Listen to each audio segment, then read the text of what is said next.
Guys, আপনারা সবাই কেমন আছেন? আশা করি ভালো আছেন। আজকে আবারও আপনাদের জন্য নতুন ব্লগ নিয়ে আসলাম।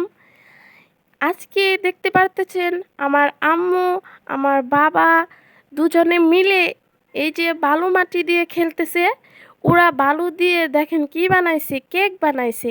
ওরা নিজেরাই চাক্কু দিয়ে কাটতেছে, আবার দেখেন আরেকজনকে খাওয়াও দিতেছে।